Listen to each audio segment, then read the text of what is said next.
Deutéronome, chapitre 1.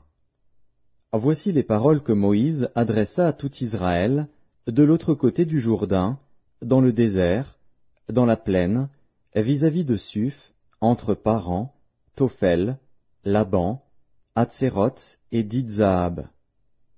Il y a 11 journées depuis Horeb, par le chemin de la montagne de Séhir, jusqu'à Kadès-Barnéa. Dans la 40e année, au 11e mois, le premier du mois, Moïse parla aux enfants d'Israël selon tout ce que l'Éternel lui avait ordonné de leur dire. C'était après qu'il eut battu Sihon, roi des Amoréens, qui habitait à Hesbon, et Og, roi de Basan, qui habitait à Ashtaroth et à Édréi. De l'autre côté du Jourdain, dans le pays de Moab, Moïse commença à expliquer cette loi, et dit, « L'Éternel, notre Dieu, nous a parlé à Horeb, en disant, « Vous avez assez demeuré dans cette montagne. Tournez-vous, et partez. Allez à la montagne des Amoréens et dans tout le voisinage, dans la plaine, sur la montagne, dans la vallée, dans le Midi, sur la côte de la mer, au pays des Cananéens et au Liban, jusqu'au grand fleuve, au fleuve d'Euphrate. Voyez, j'ai mis le pays devant vous.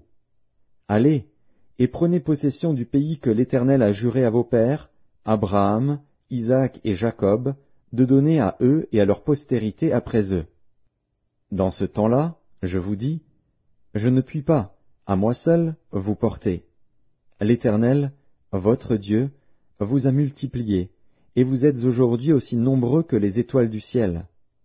Que l'Éternel, le Dieu de vos pères, vous augmente 1000 fois autant, et qu'il vous bénisse comme il vous l'a promis. Comment porterai-je, à moi seul, votre charge, votre fardeau et vos contestations? Prenez dans vos tribus des hommes sages, intelligents et connus, et je les mettrai à votre tête.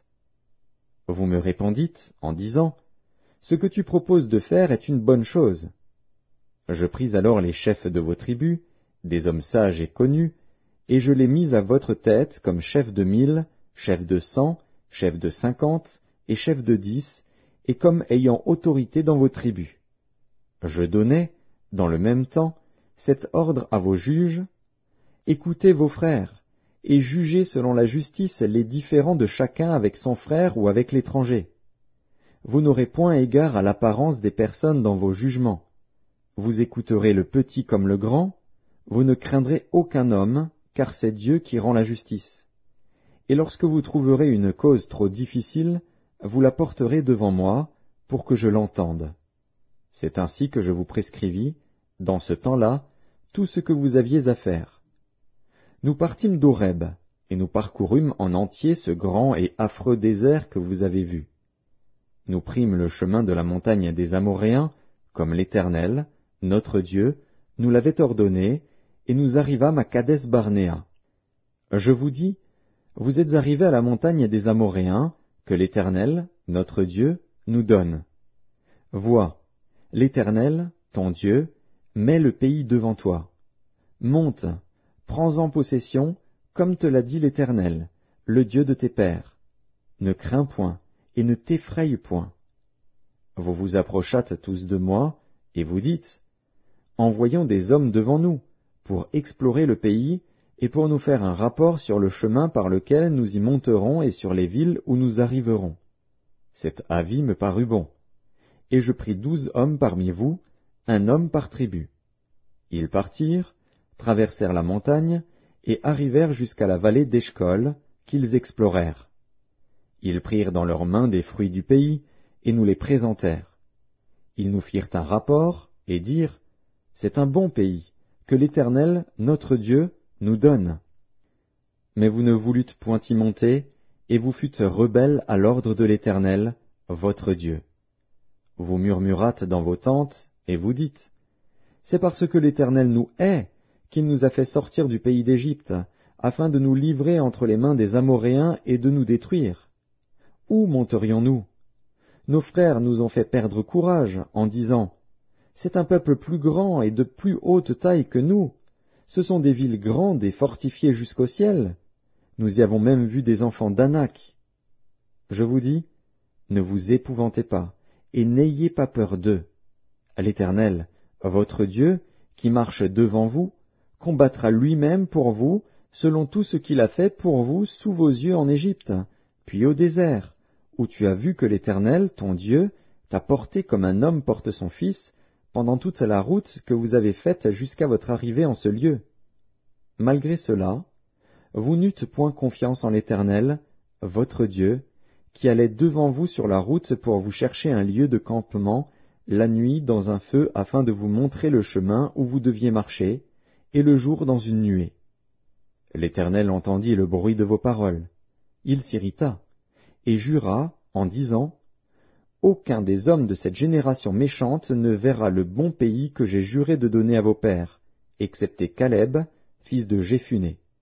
Il le verra, lui, et je donnerai à lui et à ses enfants le pays sur lequel il a marché, parce qu'il a pleinement suivi la voie de l'Éternel. L'Éternel s'irrita aussi contre moi, à cause de vous, et il dit, « Toi non plus, tu n'y entreras point. » Josué, fils de Nun, ton serviteur, y entrera. Fortifie-le, car c'est lui qui mettra Israël en possession de ce pays. Et vos petits-enfants, dont vous avez dit, ils deviendront une proie, et vos fils, qui ne connaissent aujourd'hui ni le bien ni le mal, ce sont eux qui y entreront, c'est à eux que je le donnerai, et ce sont eux qui le posséderont. Mais vous, tournez-vous, et partez pour le désert, dans la direction de la mer Rouge. Vous répondîtes, en me disant, Nous avons péché contre l'Éternel. Nous monterons et nous combattrons, comme l'Éternel, notre Dieu, nous l'a ordonné. Et vous ceignîtes chacun vos armes, et vous fîtes le projet téméraire de monter à la montagne. L'Éternel me dit, Dis-leur, ne montez pas et ne combattez pas, car je ne suis pas au milieu de vous. Ne vous faites pas battre par vos ennemis. Je vous parlais, mais vous n'écoutâtes point. Vous fûtes rebelles à l'ordre de l'Éternel, et vous montâtes audacieusement à la montagne. Alors les Amoréens, qui habitent cette montagne, sortirent à votre rencontre, et vous poursuivirent comme font les abeilles. Ils vous battirent en Séhir, jusqu'à Horma. À votre retour, vous pleurâtes devant l'Éternel. Mais l'Éternel n'écouta point votre voix, et ne vous prêta point l'oreille. Vous restâtes à Kadès, où le temps que vous y avez passé fut de longue durée.